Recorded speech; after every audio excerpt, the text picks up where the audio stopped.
नमस्कार दोस्तों, स्वागत है आपका आज की बड़ी खबरों में। आज आप इस वीडियो में जानेंगे देश दुनिया की सभी बड़ी खबरें। जी हां, सुशांत सिंह राजपूत केस के बारे में रिया चक्रवर्ती को नहीं मिली जमानत।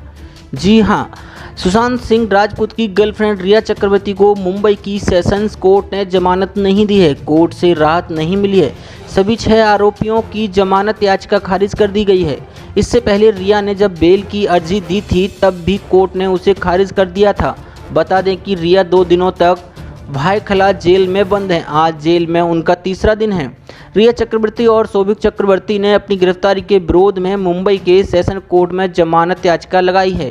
कोर्ट में जमानत याचिका पर फैसला लिखा जाना शुरू हो चुका है। रिया और सौभिक समेत 6 आरोपियों की जमानत याचिका पर फैसला सुनाया जाएगा। अपनी रिहाई का इंतजार कर रही रिया चक्रवर्ती पूरी रात सो नहीं सकी और अपनी सेल में घूमती रहीं। सुबह 6 बजे रोल कॉल पर वह सेल से बाहर आईं और कुछ देर बाद ही वापस अपनी सेल में चली गईं। रिया को नाश्ते में चाय के साथ पोहा दिया गया। बुधवार को कोर्ट ने रिया, सौभिक समेत 6 अन्य की जमानत पर फैसला सुरक्षित रखा था।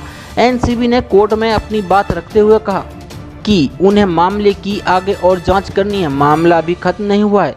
ऐसे में रिया और सौभिक का न्यायिक हिरासत में रहना जरूरी है। रिया के 2 दिन जेल में बीत चुके हैं। जिस दिन कोर्ट ने फैसला सुनाया था उस दिन रिया ने एनसीबी के लॉकअप में अपनी रात गुजारी थी।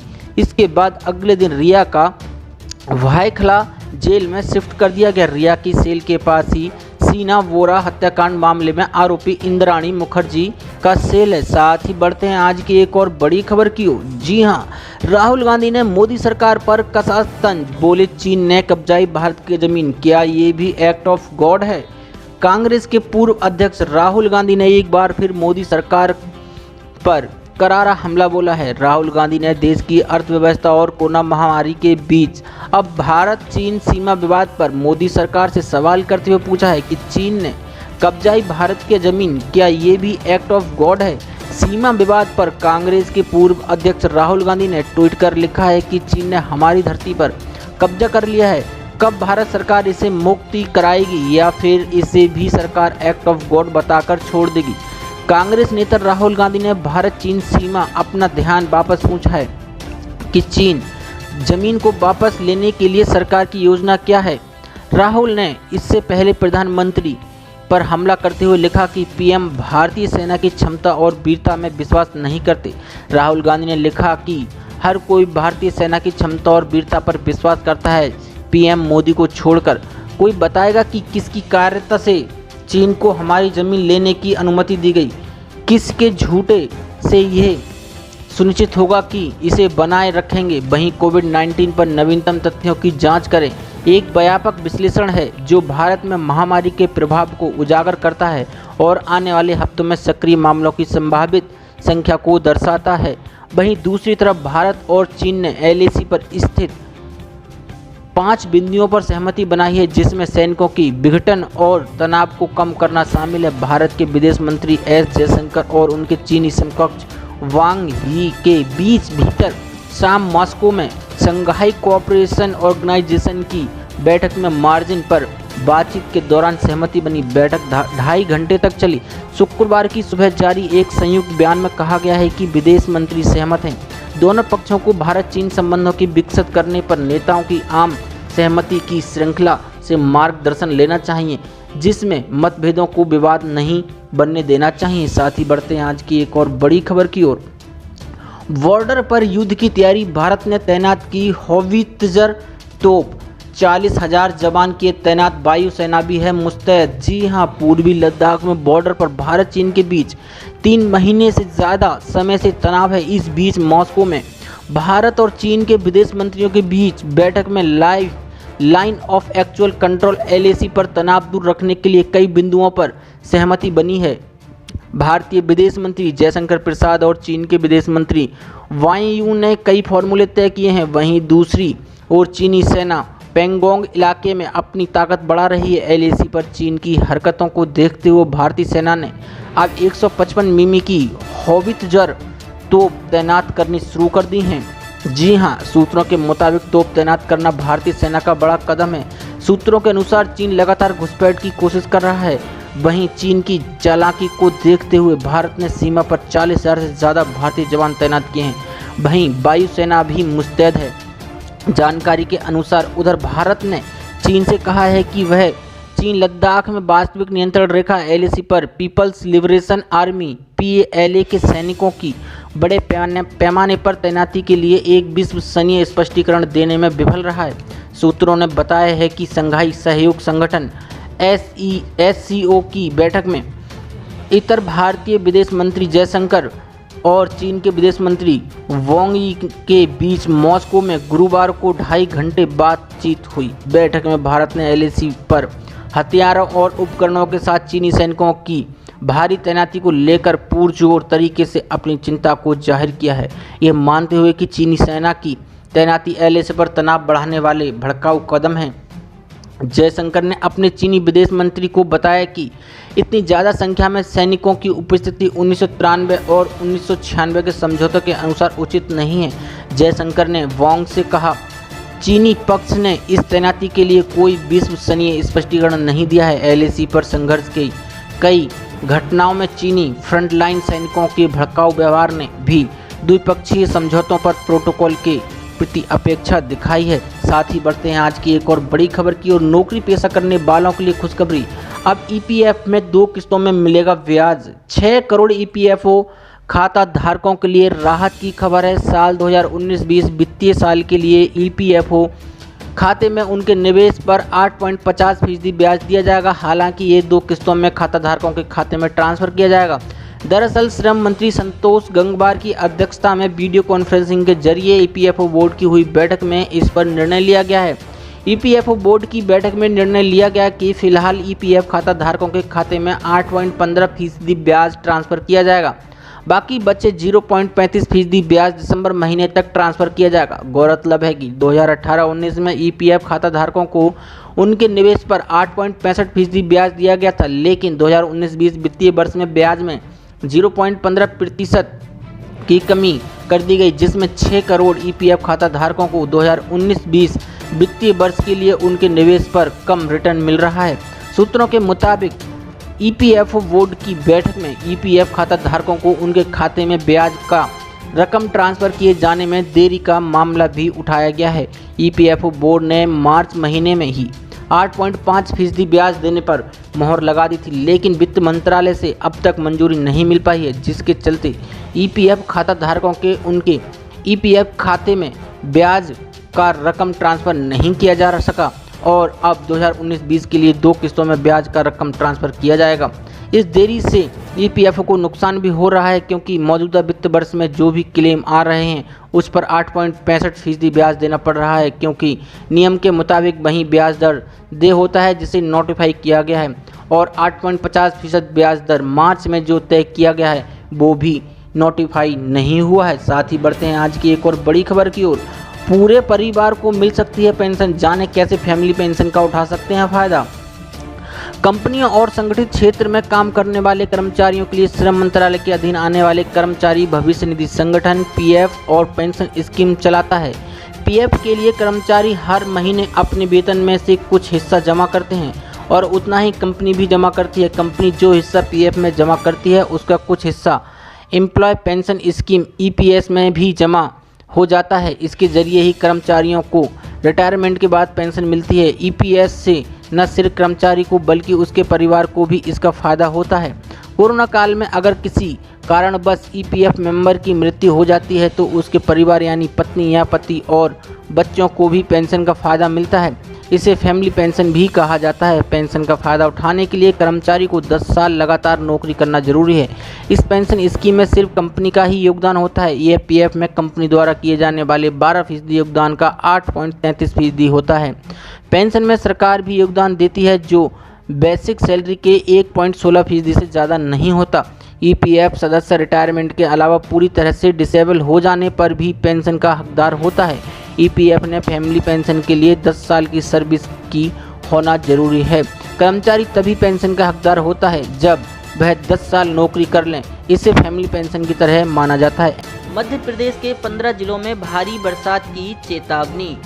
मौसम विभाग ने येलो अलर्ट जारी करते हुए कहा है कि राज्य के 15 जिलों में कहीं कहीं भारी बारिश हो सकती है। इसके साथ ही मौसम विभाग ने भोपाल, होशंगाबाद, इंदौर, उज्जैन, शहडोल, जबलपुर, सागर संभागों के सभी जिलों में तथा रीवा, सतना जिलों में कहीं कहीं गरज चमक के साथ बिजली चमकने गिरने की चेतावनी जारी की है। पिछले 24 घंटे के दौरान प्रदेश के भोपाल, इंदौर, उज्जैन, होशंगाबाद, रीवा, शहडोल, जबलपुर संभागों के जिलों में अनेक स्थानों पर, सागर संभाग के जिलों में कुछ स्थानों पर वर्षा दर्ज की है तथा ग्वालियर एवं चंबल संभागों के जिलों का मौसम मुख्यतः शुष्क रहेगा। बीते 24 घंटों में राज्य के हाटपिपल्या में 11, टिमरनी, हरसूद, खंडवा, मंडला में 9, ब्योबावरा, जावद, मांडा, कोतामा में 7, सिरमौर, गोरत में 6, बरेली, राजपुर, भोपाल, सेंधवा, सोनकच्छ, पाली, गाडरवाड़ा, जैतहरी, देवसरा, अमरवाला, चनौड़ी में 5 सेंटीमीटर बरसात दर्ज की गई है। मौसम विभाग ने आगामी 24 घंटों में चमक के साथ बौछारें पड़ने की आशंका जताई है। इसके साथ ही रीवा, सागर, भोपाल, उज्जैन संभागों के जिलों में झाबुआ, धार एवं इंदौर जिलों में कुछ स्थानों पर वर्षा या गरज चमक के साथ बौछारें पड़ने की उम्मीद जताई है।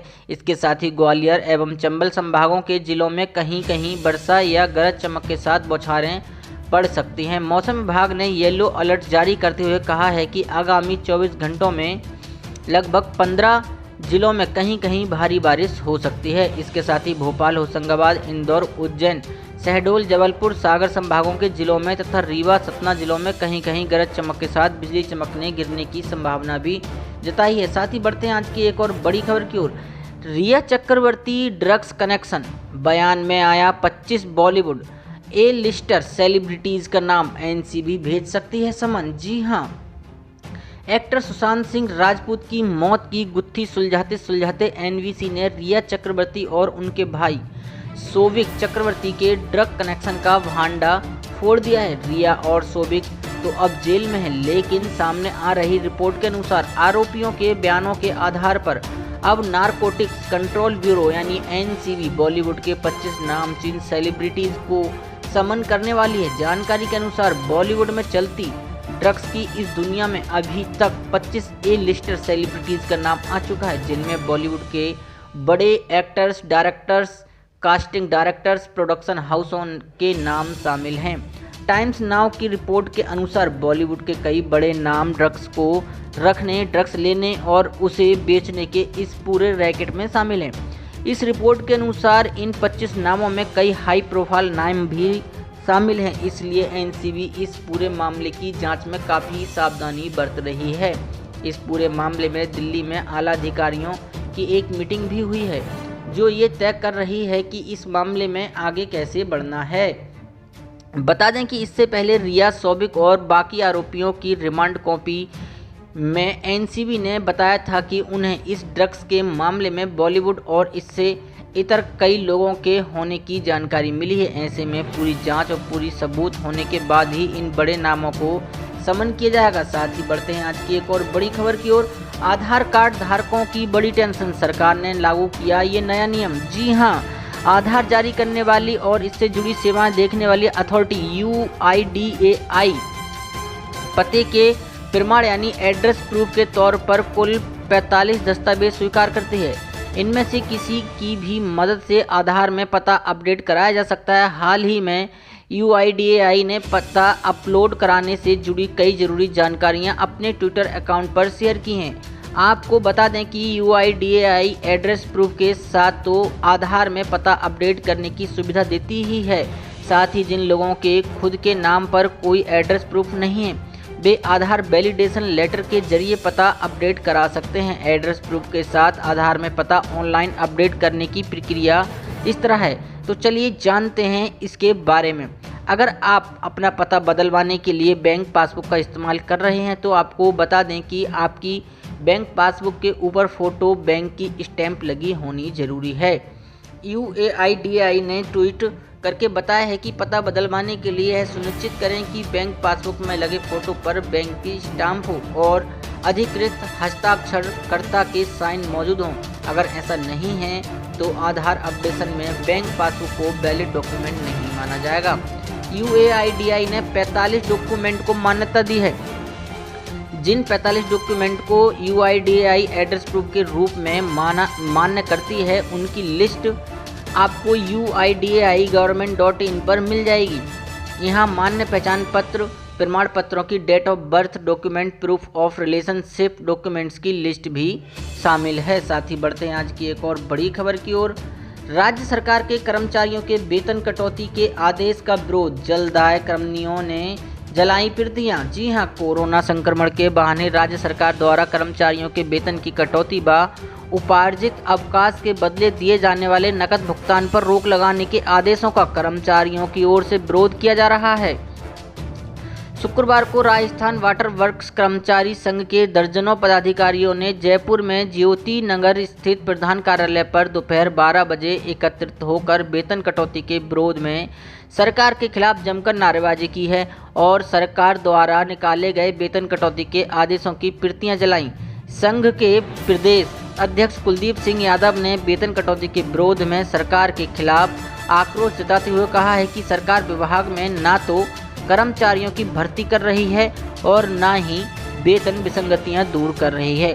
कर्मचारियों की कमी के बावजूद भी मौजूदा कर्मचारी कोविड महामारी के दौरान रात दिन काम कर जनता को पानी पिला रहे हैं। ऐसे में सरकार द्वारा कोरोना के बहाने वेतन कटौती के जारी किए गए आदेश कर्मचारियों के साथ नाइंसाफी है और इसे लेकर कर्मचारियों में काफ़ी आक्रोश है। उन्होंने कहा है कि सरकार ने कटौती के आदेश वापस नहीं लिए तो कर्मचारी सड़कों पर आएंगे और सरकार के खिलाफ आंदोलन करेंगे। संघ के प्रदेश प्रवक्ता बाबूलाल शर्मा ने भी बताया कि जिस प्रकार सरकार द्वारा चिकित्सा विभाग एवं पुलिस विभाग के कर्मचारियों को वेतन कटौती से मुक्त रखा है, उसी प्रकार जलदाय विभाग के आवश्यक सेवा से जुड़े हुए कर्मचारियों को भी वेतन कटौती से मुक्त कर रखने के आदेश जारी करे। इस दौरान कोरोना के मद्देनजर सरकारी आदेशों और सोशल डिस्टेंसिंग को ध्यान में रखते हुए संघ के पदाधिकारियों ने प्रदर्शन कर सरकारी आदेशों की प्रतियां जलाईं। बाद में मुख्यमंत्री के नाम मुख्य अभियंता प्रशासन जन स्वास्थ्य अभियंत्रिक विभाग को ज्ञापन सौंपा। इस दौरान एकीकृत महासंघ के प्रदेश अध्यक्ष गजेंद्र सिंह राठौड़, वाटर कर्मचारी संघ के प्रदेश अध्यक्ष कुलदीप सिंह यादव, प्रवक्ता बाबूलाल शर्मा, कोषाध्यक्ष मोहनलाल शर्मा समेत कई कर्मचारी नेता उपस्थित थे। साथ ही बढ़ते हैं आज की एक और बड़ी खबर की ओर। केंद्रीय कर्मचारियों को आसान दरों पर मिलता है होम लोन, जानिए कौन कौन होते हैं पात्रता के लाभकारी। केंद्रीय कर्मचारियों के लिए काम की खबर है। वेतन और भत्तों के अलावा सरकार अन्य सुविधाएं भी देती है। सबसे खास बात यह है कि घर के निर्माण कार्य के लिए भी सरकारी कर्मचारियों को शासन की ओर से सस्ती एवं रियायती दरों पर लोन मिलता है। हालांकि इस योजना के दायरे में सभी कर्मचारी नहीं आते, लेकिन इसका दायरा सरल है, इसलिए कर्मचारियों को एक बड़ा वर्ग इसका लाभ पाने की पात्रता रखता है। जहां तक इस होम लोन योजना की बात है, यह एक प्रकार का एडवांस लोन है। Housing building advance home loan scheme के तहत स्थायी कर्मचारियों को लाभ मिलता है। साथ में वेतन आयोग के चलते इस लोन की राशि में भी बढ़ोतरी हुई है। गत 1 अक्टूबर 2019 से इस लोन पर सरकार 7.9% वार्षिक की दर से ब्याज ले रही है। इस योजना में घर बनाने के लिए कर्मचारी को अधिकतम 25 लाख रुपए अथवा 34 महीने का मूल वेतन यानी बेसिक सैलरी के समान धनराशि मिल सकती है। यदि कोई केंद्रीय कर्मचारी नए घर का निर्माण करवा रहा है तो उसे शासन की ओर से अधिकतम 25 लाख रुपए या 34 महीने के मूल वेतन के बराबर की राशि बतौर एडवांस दी जाएगी। इतना ही नहीं, यदि कोई कर्मचारी घर का रिनोवेशन, मरम्मत कार्य, घर का विस्तार या पुनर्निर्माण करवा रहा है तो ऐसे में उसे सरकार की ओर से अधिकतम 10 लाख रुपए तक की सहायता दी जा सकती है। इस योजना का लाभ सभी कर्मचारियों को मिलता है। जो कर्मचारी 5 साल से लगातार सेवा में है वे इसके पात्र होंगे। इसके अलावा वे सभी कर्मचारी जिनकी नियुक्ति केंद्र सरकार द्वारा ऑल इंडिया सर्विस की सदस्यता के साथ हुई हो, वे भी इस योजना के लाभार्थी बन सकते हैं। केंद्र शासित प्रदेशों एवं पूर्वोत्तर फ्रंटियर एजेंसी के कर्मचारी भी इस योजना का लाभ ले सकते हैं। इतना ही नहीं, केंद्र सरकार ने AIR स्टाफ को भी इस योजना का लाभ पाने की पात्रता दी है। वे सभी केंद्रीय कर्मचारी जो पेमेंट ऑफ वेजेस एक्ट 1936 के दायरे में आते हैं एवं वे लोग जिनकी नियुक्ति किसी अन्य विभाग या विदेश सेवा में हुई है। वे भी इसके पात्र होंगे। खास बात यह है कि उनकी निलंबित कर्मचारी एवं एक्स सर्विसमैन भी इस योजना का लाभ उठा सकते हैं, बशर्ते वे मौजूदा नियमों एवं पात्रता की शर्तों पर खरे उतरते हों तब। ऐसी बड़ी खबरों को देखने के लिए हमारे चैनल को सब्सक्राइब करें और वीडियो को लाइक शेयर जरूर करें। धन्यवाद।